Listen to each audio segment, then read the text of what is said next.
Graça e paz, igreja. Quem está com frio aí, diga glória a Deus. Amém.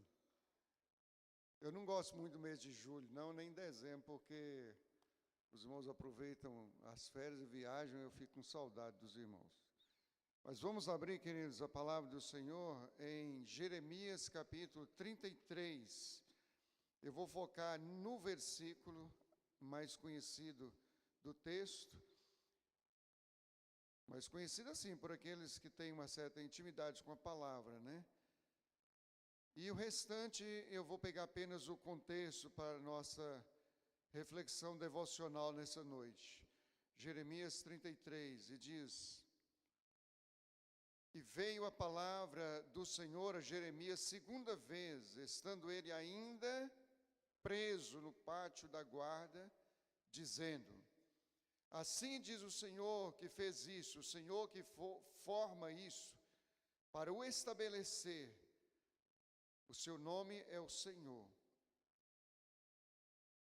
Clama a mim e responder-te-ei, e anunciar-te-ei coisas grandes e ocultas que não sabes. Porque assim diz o Senhor, o Deus de Israel, sobre as casas dessa cidade, e sobre as casas dos reis de Judá, que foram derribadas com os trabucos e a espada. Eles entraram a pelejar contra os caldeus, mas para que os encha de cadáveres de homens que feri na minha ira e no meu furor, porquanto escondi o rosto dessa cidade, por causa de toda a sua maldade. E eis que eu farei vir sobre ela saúde e cura, e os sararei, e lhes manifestarei abundância de paz e de verdade. E removerei o cativeiro de Judá e o cativeiro de Israel, e os edificarei como no princípio. E os purificarei de toda a sua maldade, com que pecaram contra mim, e perdoarei todas as suas iniquidades, com que pecaram contra mim, e que transgrediram contra mim. E essa cidade me servirá de nome de alegria, de louvor e de glória, entre todas as nações da terra, que ouvirem todo o bem que eu lhes faço. E espantar-se-ão e perturbar-se-ão por toda a paz que eu lhe dou. Por toda a paz que eu lhe dou. Apenas aqui até o versículo 9. Meus queridos, só há necessidade de restauração quando houve uma deteriorização.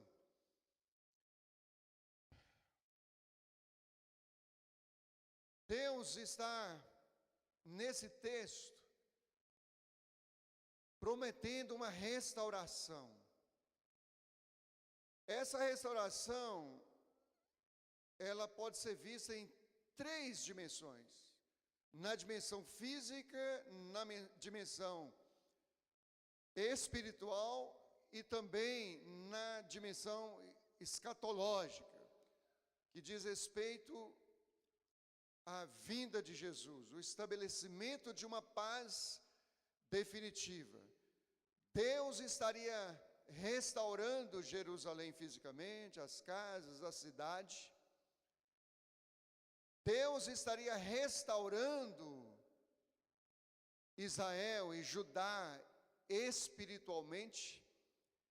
E Deus, pelo profeta escatológico aqui, Jeremias, está anunciando a paz plena com a volta gloriosa do Senhor Jesus, que começou na sua primeira vinda, né? Ele veio e já começou o estabelecimento da paz, porque Ele é o príncipe da paz e veio estabelecer a paz. E nós já podemos começar a experimentar essa paz na nossa vida. Diga glória a Deus, quem achar que é verdade.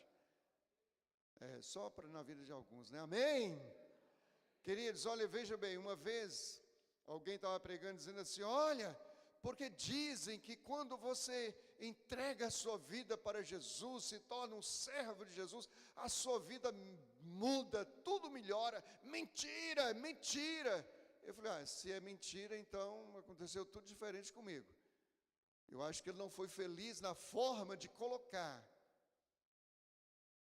Na realidade, o que ele queria dizer é que os problemas não cessam, mas nós podemos ter paz em meio, inclusive, às dificuldades, às intempéries da vida, às tribulações da vida. Podemos ter paz. Por que podemos ter paz? Porque nós temos o príncipe da paz dentro de nós. Por que alguns lá fora, quando a tribulação chega, mete uma bala na cabeça e pula de um prédio? Por quê? Porque não tem o príncipe da paz. Por que aquele que tem o príncipe da paz, quando pinta o problema, ele tem uma conduta completamente diferente? Então, Jesus, de fato e de verdade, veio trazer mudança, veio trazer paz. Foi isso que aconteceu na minha vida. Foi isso que aconteceu na sua vida? Diga glória a Deus se foi. Aleluia. Muito bem, queridos. Nós vamos pensar apenas nesse versículo, porque o contexto, os demais versículos são esse contexto que nós acabamos de apresentar para os irmãos. Vamos pensar no versículo 3. Clama a mim e responder-te-ei, e anunciar-te-ei coisas grandes e ocultas ou firmes que não sabes. Em primeiro lugar, queridos, clama a mim. Vamos pensar em dois aspectos nessa primeira expressão, clama a mim. Primeiro, o clamor aqui não é uma proposta de Deus, não é uma sugestão de Deus, não é uma orientação de Deus. O clamor aqui é uma ordem de Deus para Israel, para Judá, para Israel e para quem mais? Para nós hoje. É uma ordem. E toda ordem espera cumprimento, obediência. E toda ordem desobedecida insere o desobediente em pecado de desobediência. Então, a primeira coisa que é fundamental nós entendemos aqui, essa palavra é uma palavra de ordem. Clamai é uma palavra de ordem. Clame é uma palavra de ordem para Israel no seu tempo, para Judá no seu tempo, para você aqui hoje, aqui e agora.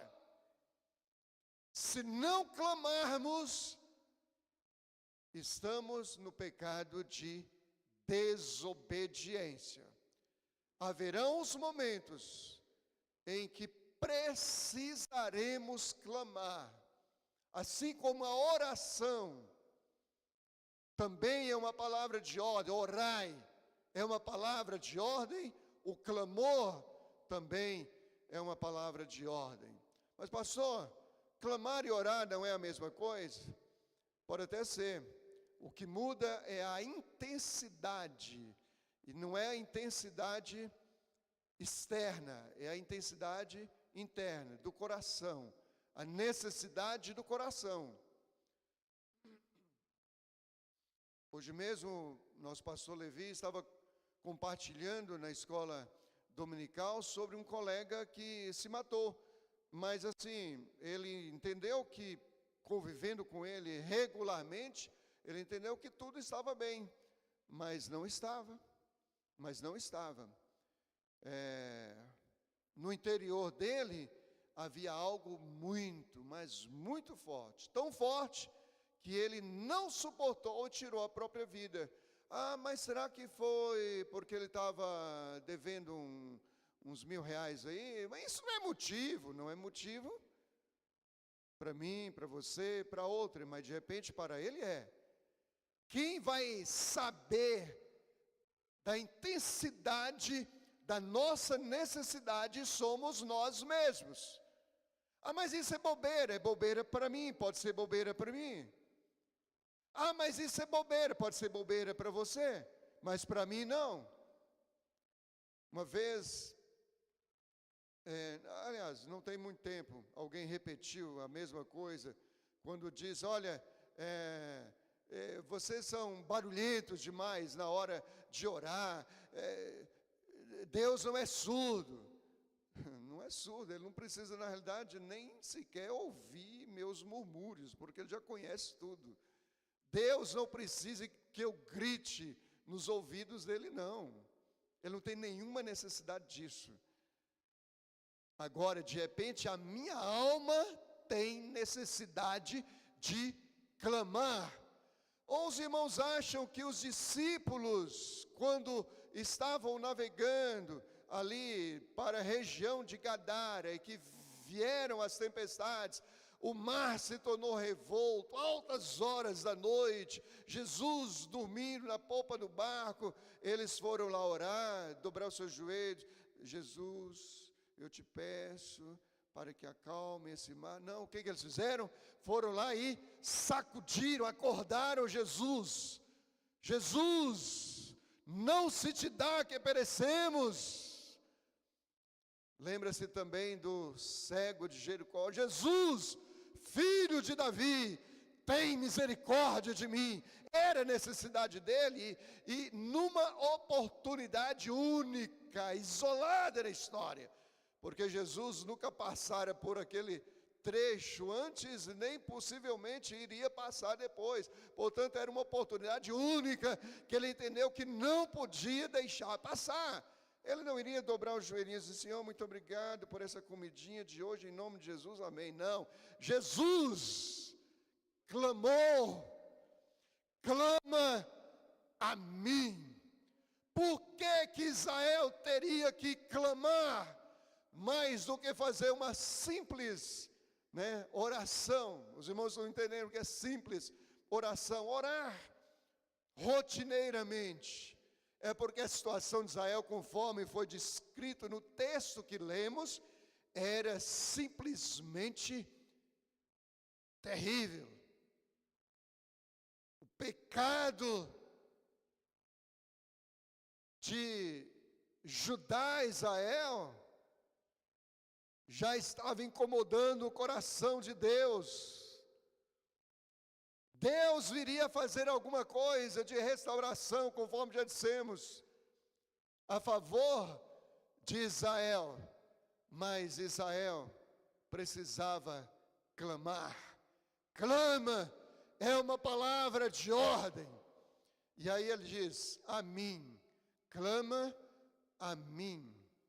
Quando nós estamos numa situação encurraladora, difícil, complicada, olhamos por todos os lados, direita não tem solução, esquerda não tem solução, pela frente não tem solução, para trás também não tem solução, médico não tem solução, dinheiro não tem solução, psicólogo não tem solução, todos os lados não tem solução, a situação é encurraladora. A primeira coisa que a gente pensa é em quem buscar uma ajuda. Fulano, poxa, ele é médico. Beltrano, poxa, é psicólogo. Ciclano, poxa, ele é folgado financeiramente, poderia me socorrer. Outro é um excelente conselheiro. Isso. Pensamos num parente, num amigo. Pensamos em diversas pessoas, só que a orientação do texto não é essa.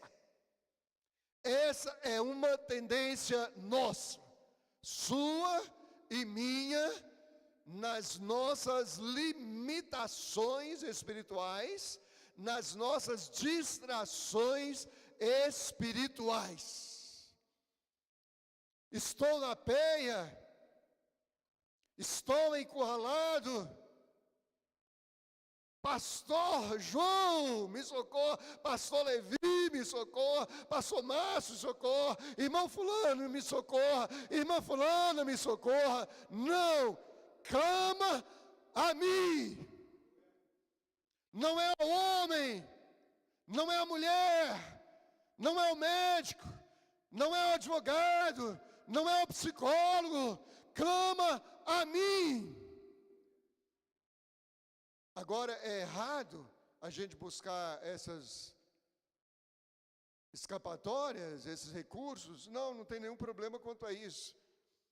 O problema é a ordem das prioridades que Deus está vendo. A grande diferença é a ordem das prioridades. Deus está vendo se eu estou pensando nele nos momentos em que eu preciso de uma solução, ou se ele é o último a saber pelo meu clamor, pelas minhas palavras. Quando eu procuro as pessoas, ao invés de procurar Deus em primeiro lugar, eu corro diversos riscos. Riscos de decepção,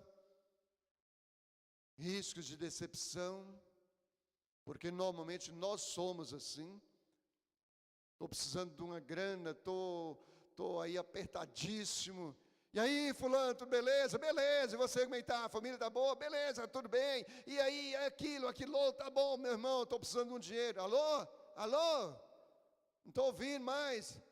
Acho que caiu, né? Tem até uma piadinha. Meu querido, estou precisando de um dinheirinho até amanhã.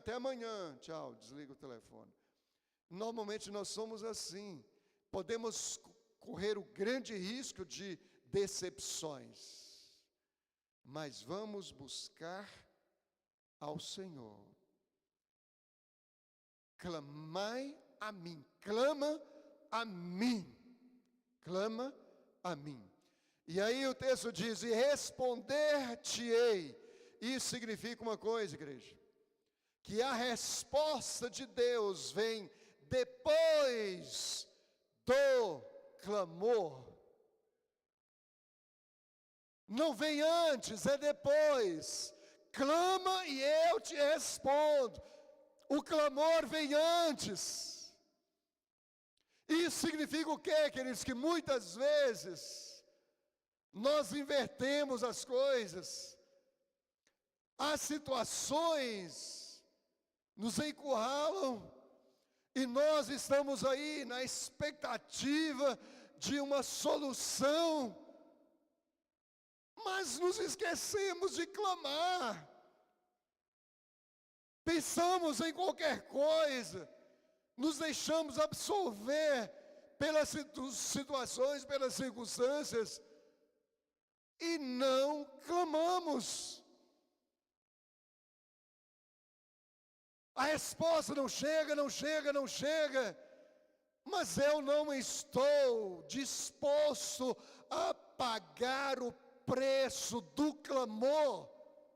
Não estou disposto a sair da minha zona de conforto nas madrugadas, quando sou despertado, para clamar a Deus, para depois ver a resposta, para depois tomar posse da resposta de Deus. Clama a mim e eu te responderei. Meus queridos, como nós somos distraídos em relação a isso. Como nós somos distraídos. E sabe quando é que nós percebemos que estamos distraídos? É quando nós chegamos e choramingamos com todo mundo. E aí ele diz: vamos orar, meu irmão. É mesmo, né? Não tinha nem pensado nisso.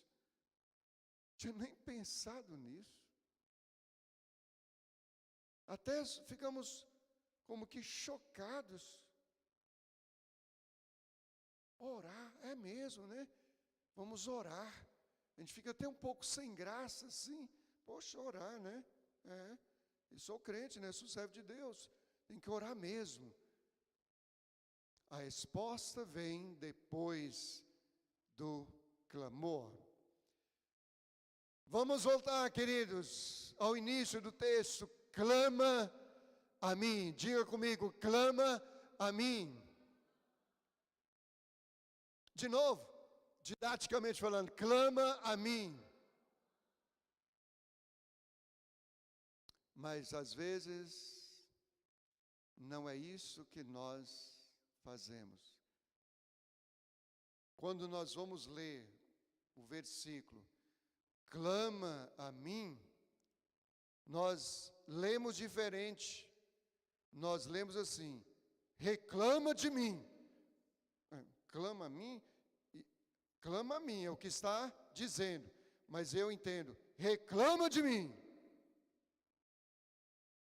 E aí haja murmuração, haja reclamação, haja o pecado da maledicência em relação ao mundo e Deus.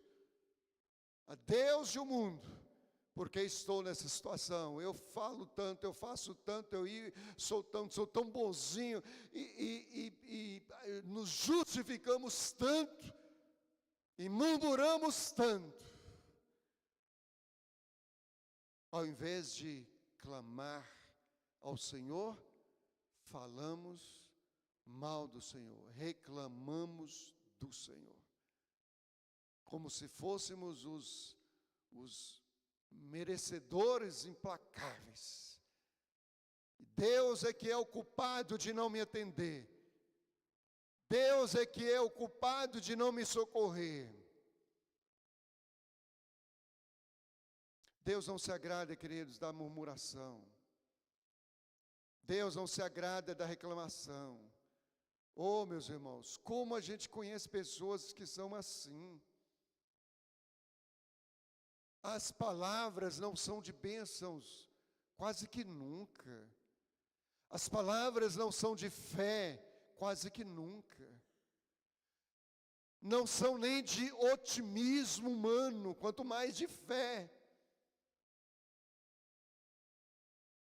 E a boca mais reclama do que clama, do que acredita, porque quem clama, clama porque acredita naquele a quem está dirigindo o seu clamor. E nada vai dar certo, tudo vai dar errado, tudo é muito difícil. Muito difícil.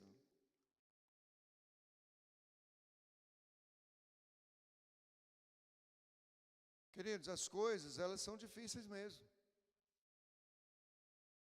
Mas elas são difíceis para nós. Para Deus, é tudo muito simples. Para Deus, tanto faz Ele curar uma gripe como curar um câncer. É a mesma coisa. Não há impossível para Deus. No início do meu ministério, queridos, quem me acompanha há mais tempo sabe, eu não tinha um centavo de dinheiro, de salário. Quando eu cheguei no campo, eu tinha 10, não sei o que lá, cruzeiros. Uma notinha única no meu bolso, só, num campo que eu nunca tinha visto na minha vida, uma cultura diferente, um povo diferente, tudo muito diferente. Aí quando foi no dia seguinte, chega um irmão, ô pastor, meu filho morreu lá em Macapá, isso era no interior, e eu estava precisando de 10 cruzeiros para ir lá buscar, você não pode me arrumar não, pastor? Eu tinha 10 cruzeiros, então prestei, fiquei zerado.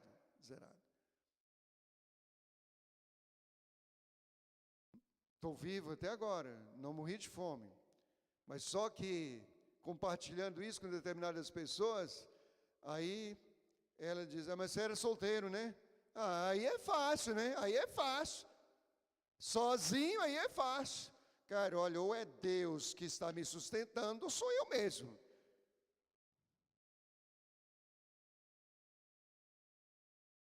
Ou é Deus ou sou eu.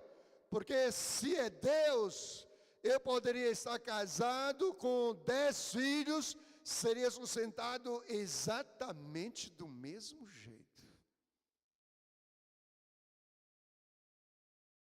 Clama a mim e não reclama de mim. E isso, queridos, sem contar que a igreja, o concílio que havia me enviado, havia em ata decidido me sustentar com 5 salários mínimos. E até ontem não havia chegado nem um centavo. E nunca passou pela minha... Estou falando isso para me exaltar, não. Estou falando isso por causa do aprendizado que a gente tem na vida cristã, no ministério, para depender de Deus. Nunca passou pela minha cabeça cobrar um centavo. E isso era no interior que não tinha nem um palmo de asfalto. 3.000 pessoas. Mas dentro de um ano, eu estava colocando dinheiro na poupança, inclusive, porque eu não precisava de tanto dinheiro que a igreja estava me dando. Mas a igreja não teve condições de pagar a minha passagem para ir. Agora, quem foi que fez isso? Deus. Quem proveu? Deus. Deus sustenta. Deus mantém. Eu fico impressionado, queridos. E até hoje não tenho um centavo de salário. 20 anos no ministério Calel, nunca fiz um centavo de salário para mim. E eu poderia suprimir muitas outras coisas, fazer alguma coisa. Mas é como se eu ouvisse Deus dizer: olha, cuida das minhas coisas que eu cuido das suas. Mas eu penso que se eu fizer um salário para mim, Deus vai dizer: então agora é contigo, agora você tem salário. Então, tipo assim, se vire, agora é contigo. E eu tenho certeza que vai ficar pior. Então, prefiro ficar assim, debaixo da provisão extraordinária, maravilhosa, milagrosa de Deus. E não é porque tem uma esposa que trabalha, não. Não é só por causa disso, não. Por causa da provisão global de Deus para mim e para toda a minha família. Clama a mim e não reclama de mim. E agora, queridos, para encerrar, para nós estarmos orando. Clama a mim e responder-te-ei, e anunciar-te-ei coisas grandes, diga comigo, coisas grandes e ocultas que não sabes, que não conheces. Isso nos ensina uma coisa, que as coisas grandes, elas pressupõem um preço alto.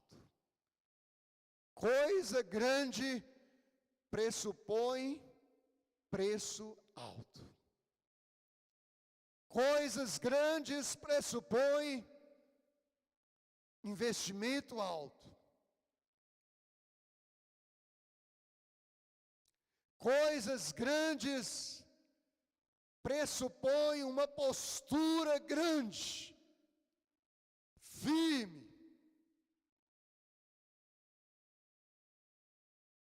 Não dá, queridos, para querermos coisas grandes sem pagar preço alto.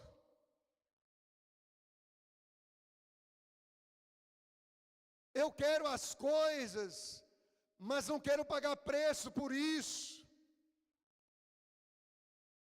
Eu quero uma vida de santidade, mas não tenho vida de intimidade com Deus. Pela palavra, pelo louvor, pela adoração, por todos os exercícios espirituais, pelo trabalho, pela evangelização. Alguém uma vez disse: olha, como é que você sabe que você pode ser usado por Deus para curar alguém, para libertar alguém? Como? Orando por ele, uai. Não vou orar não, porque eu não sei se Deus vai curá-lo, vai continuar sem saber. Se eu quero saber se Deus vai curar, eu preciso investir em fé, na oração e no clamor. Assim é por todos os lados. Quero filhos abençoados, mas preciso pagar o preço, independentemente da idade deles.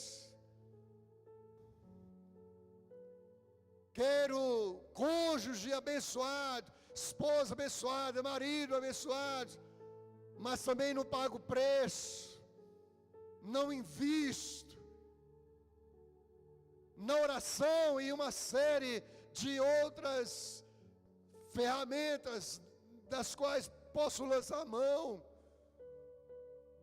independentemente da idade, fazer investimentos, plantar,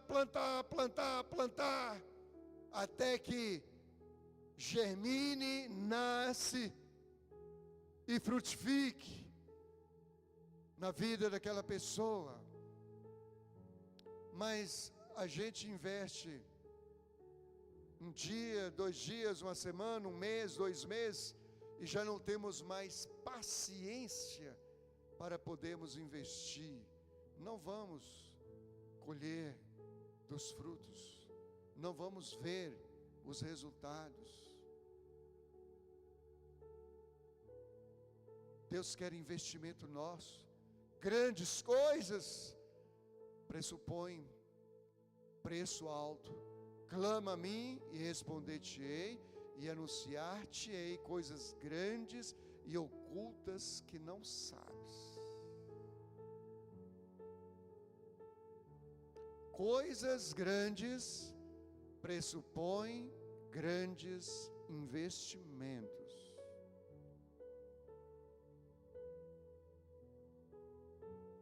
Nós tivemos em Planaltina, com licença da pastora Alzemira, estivemos em Planaltina, ela que ministrou uma palavra maravilhosa, e depois eu fiz uma pegadinha com a igreja, no fechamento lá, e disse: todos nós temos o nosso jeito de cuidar dos filhos, amém, irmãos? Todo mundo amém?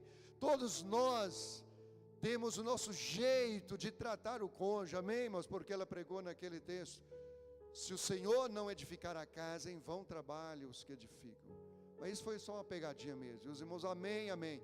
Eu disse, mas está errado, porque não é do nosso jeito, tem que ser do jeito de Deus, do jeito que Deus quer.